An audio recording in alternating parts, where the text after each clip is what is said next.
Due to mass messaging and a lot of comments on our videos, we're gonna bring this intro back. Hello and welcome to another exciting episode of Under the Wrist Tape. I'm Steven. I'm Jake. And yes, this is our Impact Wrestling review show where we share our opinions on the most recent episode of Impact Wrestling. We like to start off with win and fail, so Jake, your win. Well, anytime these two would be in the ring together would be an automatic win in a good wrestling fan's mind. In the Battle Royal last night, there was an exchange between Austin Aries and AJ Styles. Can I borrow AJ Styles' nickname here? Yeah. It was phenomenal. Went back and forth for 30 seconds, countering each other's finishing moves. You had one slip-up when AJ went for a flying forearm, and it kind of looked like more of just a punch to the face, jumping at him like a Superman punch in the UFC. But that was the best 30 seconds of that Battle Royal. Actually, it was the best 30 seconds of the night. Yeah, it was definitely the best segment of the Battle Royal for sure. Well, the best spot. Yeah, but that's what I meant. But I also wanted to say another spot. You know, Devon Dudley on his flying headbutt on Garrett Bischoff. I thought it was a pretty good flying headbutt. I didn't even know why Garrett Bischoff was in the Battle Royal, but yeah, it was a good me neither. flying headbutt. So, your fail? My fail. The amount of roll-ups that won, or the amount of matches that were won by roll-ups, we're going to say. I think there was 3. Well, not really roll-ups, but like pinning combinations, etc. There was Hardy against Anderson, which I think was one of, what was it, a crucifix? Yeah, I think so, because he was doing his rolling senton, and then Hardy captured him and rolled him over. Then there was the triple threat knockouts match, which Gail Kim won with a folding press. Couldn't get up. Oh, no. Yeah, you can. Use your leg strength. Yeah. Then Samoa Joe versus Kurt Angle, ending with Kurt Angle winning of a schoolboy. Come on. Yeah, that was definitely the most unconvincing roll-up type win of the match of the night for sure. For sure, because you saw in their Genesis package, both of them were bleeding and such, and Angle got the win, right? Mm-hmm. With his finisher. Where are the finisher moves? That's what they pay to see, the big match finisher. John Cena's Attitude Adjustment, and Randy Orton in RKO and WWE. And then in TNA, you got the Swanton Bomb, you got the 5-star Frog Splash, Anderson's Mic Check. Mm-hmm. We need to see those again, because those are the big match moves. But I don't mind seeing a match being ended with non-finishers as long as it's convincing, you know? Right. Like a strong punch to the head could win a match for you. Exactly. But not like a roll-up that's not convincing enough. Like the Kurt Angle and Samoa Joe one. That was pathetic. Right. Your win. My win had to be the card overall. The roster in Impact Wrestling is phenomenal. It's very deep. It's very versatile. The talent on it, you can create show after show with just phenomenal matches. Just like with the problem is that Impact Wrestling's creative just messes it up a lot of times. But tonight's card was just phenomenal with the amount of matches that they put up. Was just probably pay-per-view capable of that Impact Wrestling show. Joe versus Kurt Angle's pay-per-view worthy. Hardy versus Anderson, yeah. The Battle Royal, maybe not so much. Austin Aries versus AJ Styles, that was pay-per-view worthy. Bully Ray versus RVD, maybe. Yeah, if RVD wasn't hurt, it could have been a good match. Right, but they had to water it down, hinder it. Yeah, because I guess you gotta at least sell RVD losing to Bully Ray, even though he just had a title match, so he's gotta be hurt, I guess. Yeah. Well, you know what? It's going to be interesting to see Bully Ray and Rude in this together, because both of them used to run with Immortal. Both of them are the two top heels, really. Now we'll see what happens from there.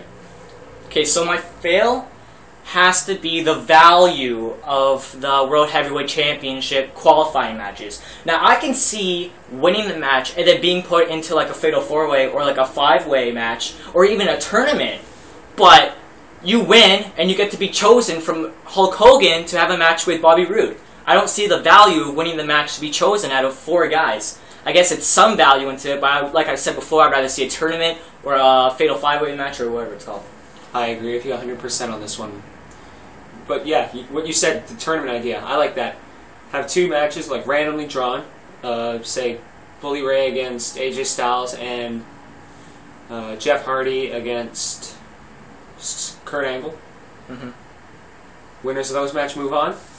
They face off. The winner faces Roode at the end of the night. Yeah, that'd be definitely a better thing than what they did on Impact Wrestling. Yeah, if the tag team. Yes.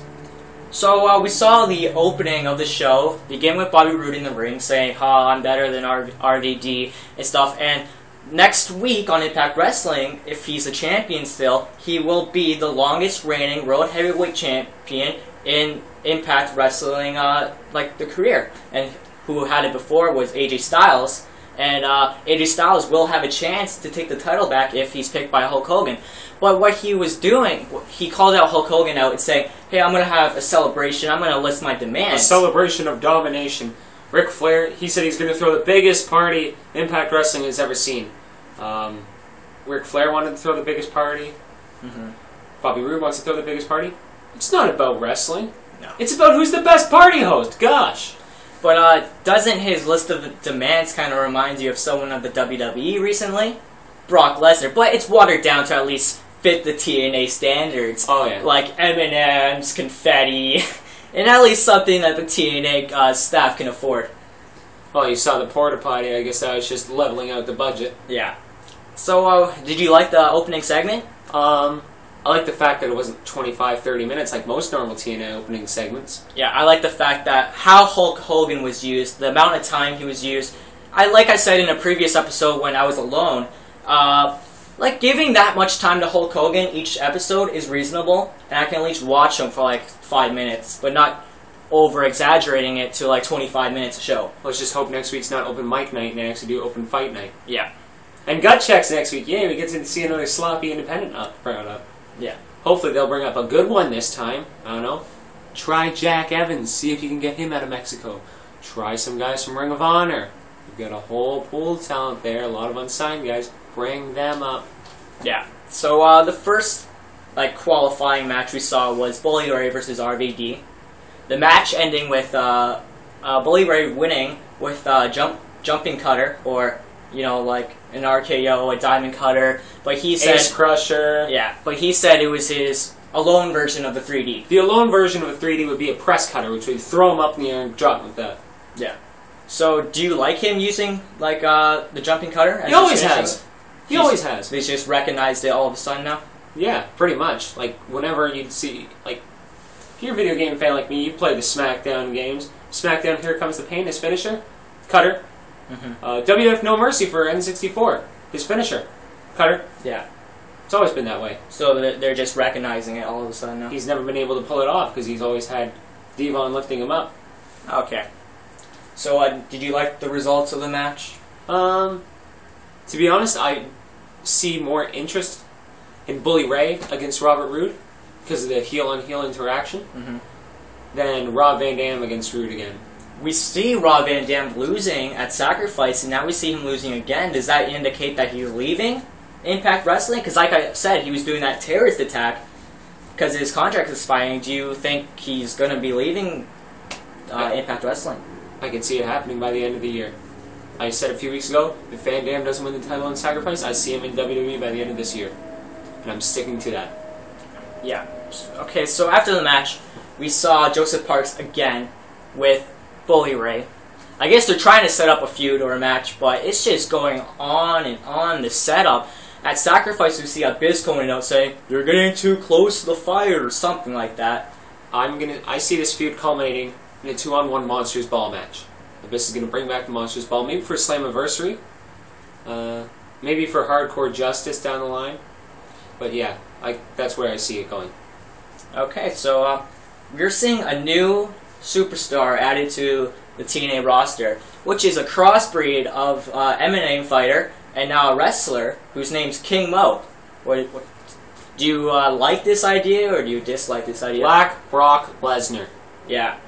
That's all I have to your say. Opinions? All I have to say. Do you think he's actually going to improve Impact Wrestling at all? If they let him fight? Yeah. Maybe. Who are they going to have him fight with? There's no other MMA trained guy. Yeah.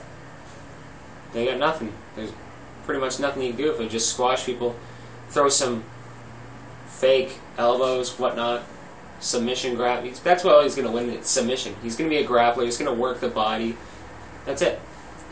Do you see MMA fighters MMA watchers tuning into Impact Wrestling now with this guy? No, MMA fans are really dedicated, and they aren't really that big fans of wrestling. They say it's not real enough. Yeah, I agree with you. I don't really think this is going to draw any MMA fans, because you can see even online their hatred towards like professional wrestling and stuff like that. Exactly. So we saw AJ Styles win the Battle Royal, right? And then so he wins, and now we have a segment with Christopher Daniels and Kazarian basically telling a secret how he's having an affair with Dixie Carter and saying, "You're only here today because you have an affair with Dixie Carter," which kind of reminds me of like, before I say something, how do you feel about this segment and how AJ Styles is like being blamed for his success? I say, is this WWF 2000? Is AJ Styles Triple H? And is Dixie Carter Stephanie McMahon? Yeah. That's all I have to say about that. TNA, come on, write your own storylines. Or forget the storylines for a bit. Just put on wrestling matches. It doesn't need to be a story behind each match. Watch Ring of Honor. They're not randomly like, oh, this guy ran into the other guy at the airport, and now they're mad at each other, so we're going to throw them in the ring together. But this is going into more of a personal kind of storyline, saying, because like AJ Styles says, they both have happily married husbands and wives. So I kind of don't like where they're going with this, because some people aren't smart enough to say, hey, this is actually storyline, and you know what I mean, right? I just find it to be stupid. Ripping off old school WWF again, just because they did well back then doesn't mean you have to take all their material, because maybe people are tired of it. Yeah. I personally believe AJ Styles does not deserve this storyline, because he's a phenomenal wrestler. Where he is in Impact Wrestling today, basically built the company himself. Because he's one of the starting Impact Wrestling guys there, and I don't think he deserves what they're trying to blame him for right now at all. No, just a horrible storyline. Just drop it. Yeah. So the next qualifying match, we saw Jeff Hardy and Ken Anderson. Yeah. It was alright. It would have been well if the ending wasn't how you said, like a roll-up. Exactly. We saw Ken Anderson beat Jeff Hardy at Sacrifice, and now we see Jeff Hardy beat Ken Anderson here. Slammiversary. Maybe make a 2 out of 3 falls match. Yeah, because I definitely don't see Jeff Hardy being picked to face Bobby Roode next week. No. So definitely it's going to be Ken Anderson and Jeff Hardy again. Because at the end of the match, they actually shook hands.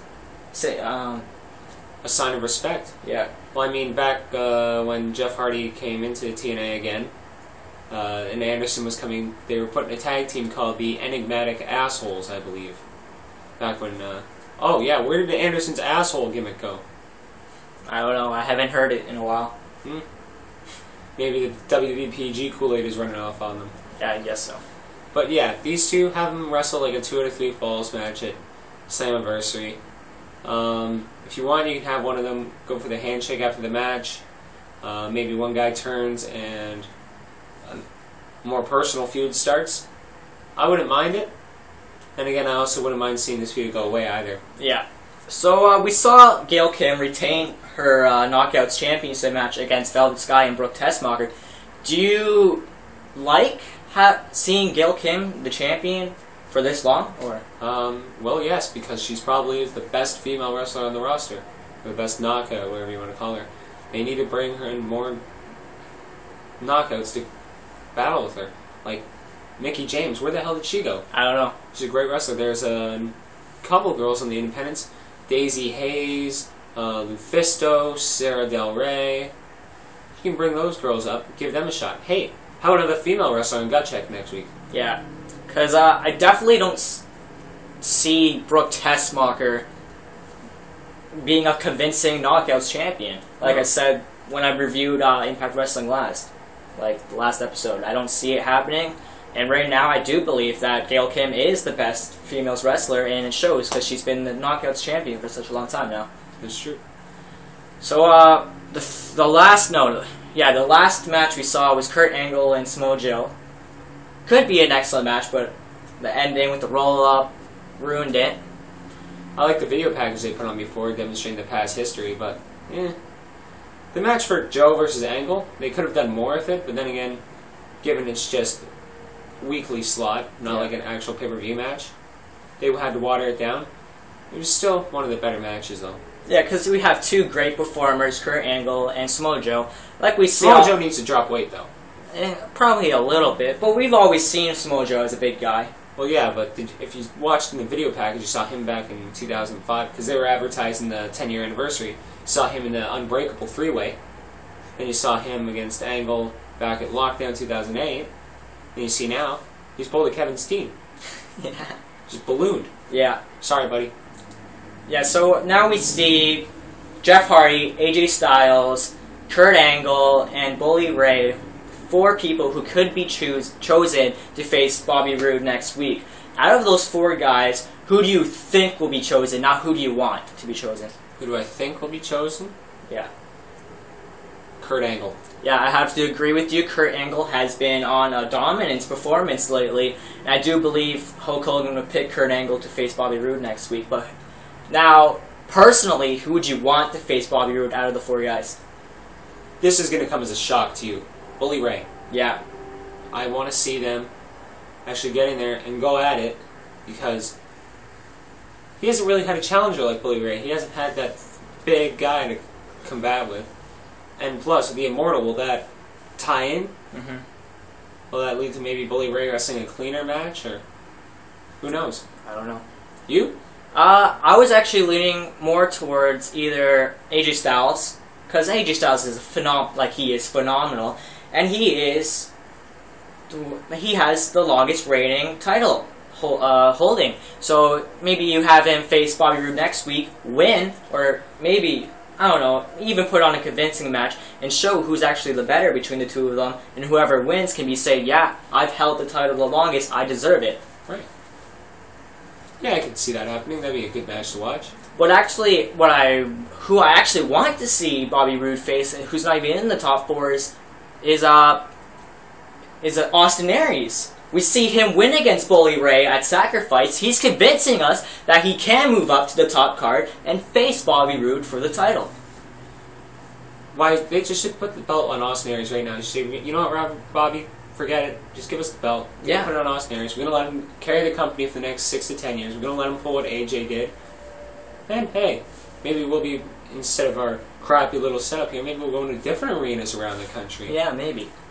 But, speaking of, improving TNA, we've heard a major announcement recently that starting May 31st, not only are they switching to the 8 p.m. slot Eastern Time, they're going live. That's going to be a disaster for them. You think it's going to be worse for them? How come? They don't have any more retakes. Well, I guess that can be an argument to say, but... And it's going to be difficult to edit out. Like, if it actually is going to be live, we know TNA wrestlers do a lot of cursing in CME. There's quite a few bleeps in there. So, it's going to be difficult to edit out. Maybe they won't bleep it out. Well, but Storm say bullshit a few weeks ago, right? Yeah. But I actually think this will help them, because they tape their shows, could be a while before they put it on the air, and you see dirt sheets put up spoilers.